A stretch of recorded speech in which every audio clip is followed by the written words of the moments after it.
नमस्कार, मेरा नाम आशीष है और मैं लेकर आया हूं आपके लिए एक और कहानी। तो सुनते रहिए द कहानी बीट्स। कहते हैं हर इंसान की जिंदगी एक किताब की तरह होती है।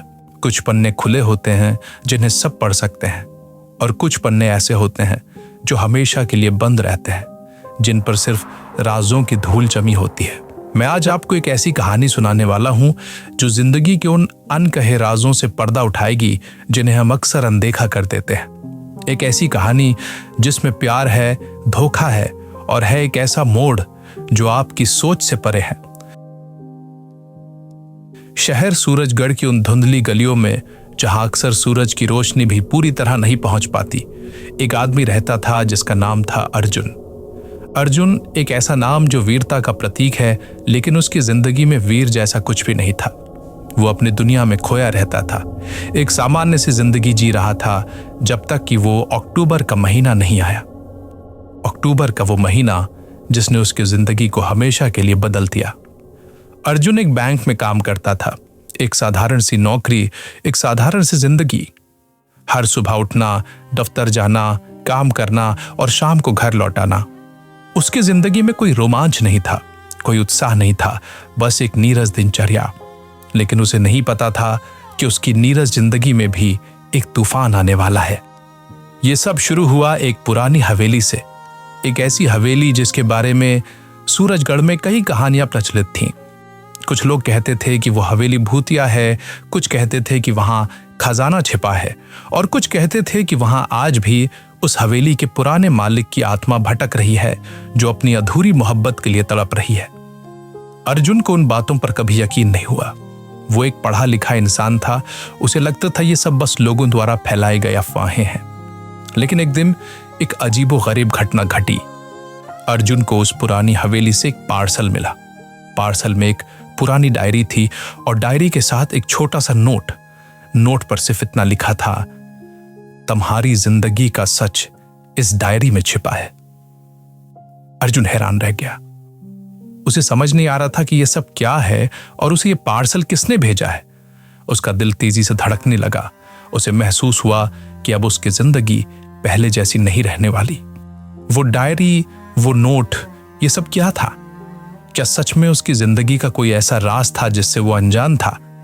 क्या उस पुरानी हवेली का उसकी जिंदगी से कोई संबंध था? ये वो सवाल थे जो अर्जुन के मन में घूम रहे थे। उसने डायरी खोली। पन्ने पुराने थे, पीले पड़ चुके थे, लेकिन उन पर लिखी बातें आज भी ताजा थीं। जैसे ही उसने पहला पन्ना पढ़ा, उसके रोंगटे खड़े हो गए। डायरी में लिखा था, मैं लौटूंगा अक्टूबर में। मैं लौटूंगा अक्टूबर में। ये शब्द अर्जुन के जहन में किसी पुरानी गीत की धुन की तरह बज गए थे। वो रात भर सो नहीं पाया। उसने डायरी को अपने सीने से लगा रखा था जैसे वो कोई खजाना हो। अगली सुबह उसने फैसला किया, वो इस राज की तह तक जाएगा। उसने डायरी को फिर से खोला और इस बार पहले पन्ने से पढ़ना शुरू किया। डायरी किसी रोहन नाम के लड़के की थी। लिखावट बहुत सुंदर थी, जैसे किसी कलाकार ने मोतियों से सजाया हो। डायरी की पहली तारीख आज से ठीक 5 साल पुरानी थी। रोहन ने सूरजगढ़ के बारे में लिखा था, इस शहर के लिए अपने प्यार के बारे में और माया के बारे में। अर्जुन डायरी के पन्ने पलटते गया और रोहन माया की दुनिया में खोता चला गया। उनकी पहली मुलाकात, बारिश में भीगते हुए एक कप चाय, शहर के पुराने पुल पर घंटों बैठकर बातें करना, वो छोटे छोटे वादे, वो साथ देखे गए सपने, सब कुछ उन पन्नों में कैद था। अर्जुन को ऐसा महसूस हो रहा था जैसे वो कोई कहानी नहीं बल्कि किसी की जिंदगी जी रहा हो। उसे माया से एक अनजाना सा लगाव होने लगा था, एक ऐसा किरदार जिसे उसने कभी देखा नहीं पर महसूस कर सकता था। लेकिन जैसे जैसे डायरी के पन्ने आगे बढ़े, कहानी का रंग बदलने लगा।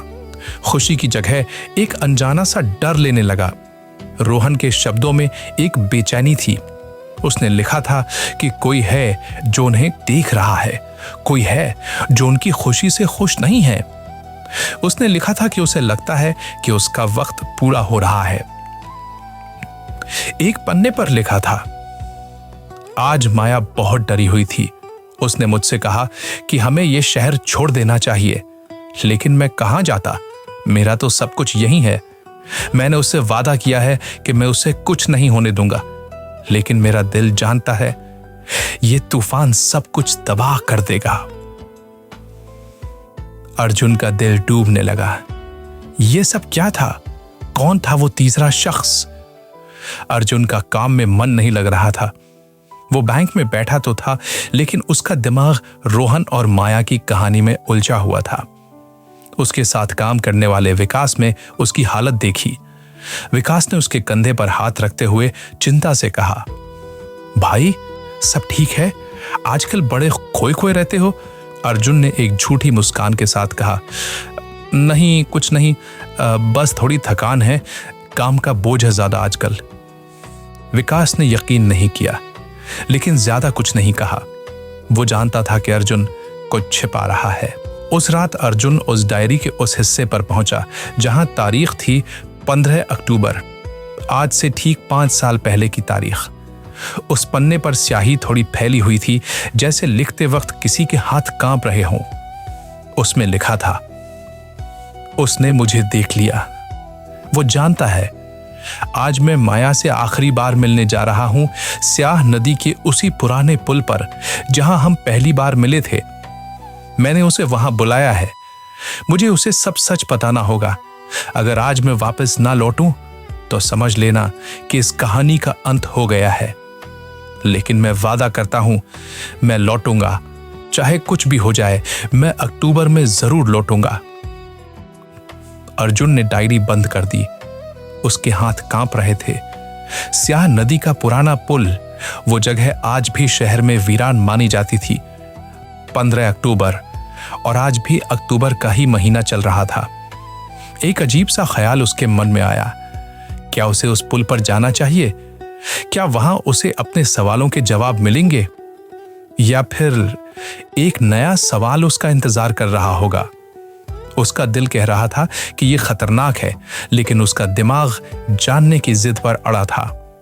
और कभी कभी दिमाग की जिद दिल के डर पर भारी पड़ जाती है। जिंदगी में कुछ रास्ते ऐसे होते हैं जिन पर चलने का फैसला हम नहीं करते, बल्कि वो रास्ते हमें चुन लेते हैं। अर्जुन के लिए स्याह नदी के पुल की तरफ जाने वाला रास्ता भी कुछ ऐसा ही था। वो नहीं जानता था कि वो रास्ता उसे कहां ले जाएगा, लेकिन उसे ये जरूर पता था कि अब वो वापस नहीं लौट सकता। डायरी के उस आखिरी पन्ने ने उसके अंदर एक ऐसी आग जला दी थी जिसे अब सिर्फ सच का पानी ही बुझा सकता था। शाम ढल रही थी। सूरज की आखिरी किरणें आसमान को केसरिया रंग में रंग रही थीं। अर्जुन ने अपनी बाइक उठाई और सूरजगढ़ की भीड़ भरी गलियों को पीछे छोड़ता हुआ शहर के बाहरी इलाके की ओर बढ़ चला। जैसे जैसे वो शहर से दूर होता गया, सड़क संकरी और वीरान होती गई। दोनों तरफ घने पेड़ थे, जिनकी शाखाएं सड़क पर एक अंधेरी छत बना रही थीं। हवा में एक अजीब सी खामोशी और नमी थी। करीब आधे घंटे बाद वो उस पुल पर पहुंचा। वो पुल जैसा डायरी में बताया गया था, बिल्कुल वैसा ही था। लोहे का बना, पुराना, जिस पर जंग की परतें चढ़ चुकी थीं। नीचे स्याह नदी का पानी शांत था, लेकिन उसका काला रंग उसे और भी गहरा और खौफनाक बना रहा था। अर्जुन ने बाइक साइड में खड़ी की और धीरे धीरे पुल की तरफ बढ़ा। उसके जूतों की आवाज उस वीराने में गूंज रही थी। हर कदम के साथ उसका दिल और जोर से धड़क रहा था, जैसे वो किसी अनजाने खतरे की ओर बढ़ रहा हो। उसने पुल की रेलिंग को छुआ। वो ठंडी थी, बर्फ की तरह। वो रेलिंग के सहारे चलते हुए पुल के बीचों बीच पहुंच गया। उसने नीचे झांका। पानी में उसका अक्स भी साफ नजर नहीं आ रहा था। उसे लगा जैसे कोई उसे देख रहा है, जैसे हवा में किसी की फुसफुसाहट घुली हो। उसने चारों तरफ नजर दौड़ाई, लेकिन वहां उसके सिवा कोई नहीं था। फिर उसकी नजर रेलिंग पर खुद ही एक चीज पर पड़ी। वो थोड़ा और झुका। वहां किसी ने दिल का निशान बनाया था और उसके अंदर अंग्रेजी के 2 अक्षर खुदे थे, R और M, रोहन और माया। और दिल के ठीक नीचे एक तारीख लिखी थी, 15 अक्टूबर। वही तारीख जो डायरी के उस आखिरी पन्ने पर थी। अर्जुन के रोंगटे खड़े हो गए। यह कोई कहानी नहीं थी, यह सब सच था। रोहन और माया सच में यहां आए थे। तभी उसे अपने पीछे से किसी के खांसने की आवाज आई। वो झटके से पलटा। वहां एक बुजुर्ग आदमी खड़ा था जिसके हाथ में लालटेन थी। उसके चेहरे पर झुर्रियां थीं और आंखों में एक अजीब सी गहराई। उस बुजुर्ग आदमी ने अपनी कर्कश आवाज में पूछा, कौन हो भाई? इस अमंगल समय में यहां क्या कर रहे हो? अर्जुन थोड़ा घबरा गया। उसने संभलते हुए कहा, जी मैं बस यूं ही यहां से गुजर रहा था। यह पुल काफी पुराना लगता है। बुजुर्ग आदमी ने उसे ऊपर से नीचे तक घूरा, जैसे उसकी आंखों के आर पार देख रहा हो। फिर उसमें ठंडी सांस भरते हुए कहा, पुराना ही नहीं बदनसीब भी है ये पुल, खासकर अक्टूबर के महीने में। यहां बड़े बड़े हादसे हुए हैं। अर्जुन की दिलचस्पी बढ़ गई। उसने पूछा, हादसे? कैसे हादसे? उस बुजुर्ग ने लालटेन को थोड़ा ऊपर उठाते हुए कहा, आज से 5 साल पहले इसी महीने में एक लड़की यहां से गायब हो गई थी। आज तक उसका पता नहीं चला। लोग कहते हैं नदी उसे निगल गई। उसके साथ एक लड़का भी था। कहते हैं उसी ने धक्का दिया था लड़की को। पुलिस के डर से वो भी भाग गया और फिर कभी लौट कर नहीं आया। अर्जुन का खून जम गया। एक लड़की गायब हो गई? एक लड़का जिस पर इल्जाम था? क्या वो रोहन और माया की बात कर रहा था? अर्जुन ने कांपती हुई आवाज में पूछा, उस लड़के और लड़की का नाम क्या था? उस बुजुर्ग आदमी ने एक पल के लिए अर्जुन की आंखों में झांका और फिर कहा, नाम जानकर क्या करोगे बाबू? जो चले गए वो लौट कर नहीं आते, बस उनकी कहानियां रह जाती हैं और इस पुल से जुड़ी हर कहानी अधूरी है। जाओ यहां से, रात के साए में ये जगह महफूज नहीं है। इतना कहकर वो बुजुर्ग आदमी धीरे धीरे अंधेरे में गायब हो गया, जैसे वो कभी वहां था ही नहीं। अर्जुन अकेला खड़ा था उस ठंडे पुल पर। उसके कानों में उस बुजुर्ग के शब्द गूंज रहे थे। डायरी एक प्रेम कहानी सुना रही थी, लेकिन हकीकत एक जुर्म की तरफ इशारा कर रही थी। अर्जुन के मन में अब एक नया और ज्यादा खौफनाक सवाल उठ रहा था। रोहन, जिसे वो अब तक एक बेचारा आशिक समझ रहा था, क्या वो एक आशिक था या एक कातिल?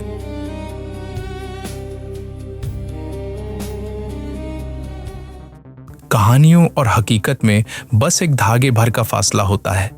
जब तक वो धागा बना रहता है, हम कहानियों में सुकून ढूंढते हैं, लेकिन जिस पल वो धागा टूट जाए, हकीकत का खौफनाक चेहरा सामने आ जाता है। अर्जुन के लिए वो धागा उस रात उस पुल पर टूट चुका था। अब उसके हाथ में एक अधूरी प्रेम कहानी नहीं, बल्कि एक अनसुलझे जुर्म की पहेली थी। और उस पहेली का सबसे अहम किरदार रोहन अब उसकी नजरों में एक नायक नहीं, बल्कि एक संदिग्ध था। घर लौटकर भी उसे चैन नहीं मिला।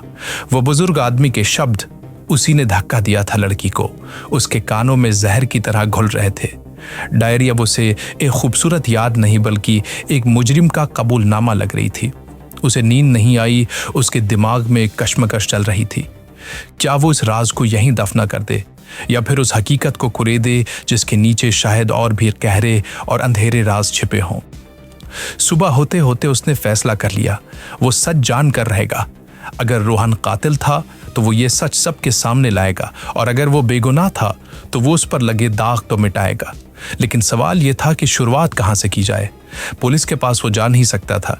उसके पास सबूत के नाम पर बस एक पुरानी डायरी थी। तब उसके दिमाग में ख्याल आया, पुराने अखबार। 5 साल पहले की कोई भी बड़ी घटना शहर के लोकल अखबारों में जरूर छपी होगी। अगले दिन वो बैंक से छुट्टी लेकर शहर की सबसे पुरानी लाइब्रेरी में पहुंच गया। लाइब्रेरी के आखिरी कोने में, जहां धूल और सीलन की महक थी, पुराने अखबारों का एक बड़ा सा ढेर लगा था। उसने वहां के लाइब्रेरियन से इजाजत ली और 5 साल पुराने अखबारों के भारी भरकम बंडल उठाने लगा। एक एक करके वो पन्ने पलटता गया। अक्टूबर का महीना, तारीख 16, 17, 18। उसकी आंखें हर खबर, हर सुर्खी को ध्यान से पढ़ रही थी। घंटे बीतते जा रहे थे। धूल से उसके हाथ काले हो चुके थे और आंखों में जलन होने लगी थी। उसे लगने लगा था कि शायद ये सब करना बेकार है। शायद उस बुजुर्ग ने कोई सुनी सुनाई कहानी उसे बता दी थी। वो थक कर जैसे ही उठने वाला था कि उसकी नजर 20 अक्टूबर की अखबार की एक छोटी सी खबर पर पड़ी। खबर अंदर के पन्ने पर थी, सुर्खी थी, स्याह नदी के पुल से युवती लापता, प्रेमी पर शक की सुई। अर्जुन का दिल थक से रह गया। उसने कांपते हुए हाथों से अखबार को और करीब किया। खबर में पूरी तफसील थी।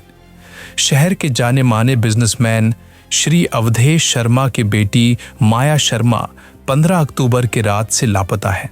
परिवार वालों ने उनके प्रेमी रोहन मेहरा पर अपहरण और हत्या का शक जताया है। पुलिस के अनुसार रोहन मेहरा भी घटना की रात से ही फरार है। पुलिस उसकी तलाश कर रही है। रोहन मेहरा, माया शर्मा, नाम वही थे।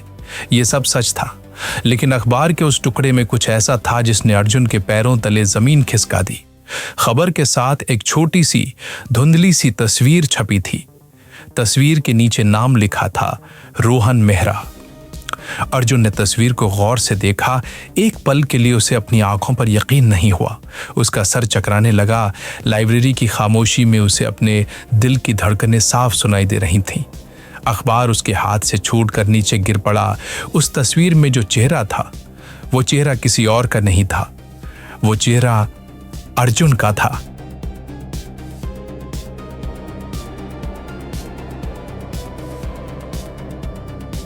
हम कौन हैं? हमारा नाम, हमारा चेहरा, हमारी यादें, यही तो हमारी पहचान होती हैं। पर क्या हो अगर एक दिन आपको पता चले कि आपकी पहचान ही एक धोखा है? क्या हो अगर आपका चेहरा आपका हो पर नाम किसी और का, और आपकी यादें वो बस एक कोरा कागज हो जिस पर किसी ने झूठी कहानी लिख दी हो? अर्जुन उस पल लाइब्रेरी की उस धूल भरी जमीन पर बैठा ठीक यही महसूस कर रहा था। वो अर्जुन नहीं था, वो रोहन मेहरा था, एक फरार मुजरिम। उसे नहीं पता कि वो कैसे लाइब्रेरी से बाहर आया और कैसे अपनी बाइक तक पहुंचा। सूरजगढ़ की जानी पहचानी गलियां आज उसे अनजान लग रही थीं। हर चेहरा उसे घूरता हुआ महसूस हो रहा था, जैसे हर कोई जानता हो कि वो अर्जुन नहीं, रोहन है। उसका अपना घर, जो कल तक उसके लिए दुनिया का सबसे महफूज कोना था, आज उसे एक अनजान जगह लग रहा था। उसने दरवाजा बंद किया और जमीन पर बैठ गया। उसका सिर घूम रहा था। नहीं, यह सच नहीं हो सकता, वो बुदबुदाया। यह कोई मजाक है, या शायद वो बस मेरा हमशक्ल हो। उसने खुद को दिलासा देने की बहुत कोशिश की। वो उठा और अपने घर के आईने के सामने खड़ा हो गया। उसने अपने चेहरे को छुआ। वही आंखें, वही नाक, वही चेहरा जो उसने अखबार की उस धुंधली तस्वीर में देखा था। कोई शक नहीं था, वो वही था। अगर वो रोहन है तो अर्जुन कौन है? उसकी यादें कहाँ हैं? उसे अपने माँ बाप याद क्यों नहीं? अपना बचपन, अपना कॉलेज, कुछ भी याद क्यों नहीं? उसे बस इतना याद था कि वो करीब 4.5 साल पहले सूरजगढ़ आया था और उसे बैंक में नौकरी मिल गई थी। उससे पहले का सब कुछ उसके दिमाग में एक धुंध की तरह था। एक पागलपन भरी ऊर्जा के साथ वो अपने घर का कोना कोना छानने लगा। उसने पुरानी अलमारी खोली, बिस्तर के नीचे रखा संदूक निकाला। वो अपनी जिंदगी का कोई सबूत ढूंढ रहा था, कोई पुरानी तस्वीर, कोई सर्टिफिकेट, कुछ भी जो ये साबित कर सके कि वो हमेशा से अर्जुन ही था। उसे कुछ तस्वीरें मिली, लेकिन सबसे पुरानी तस्वीर भी सूरजगढ़ आने के बाद की थी।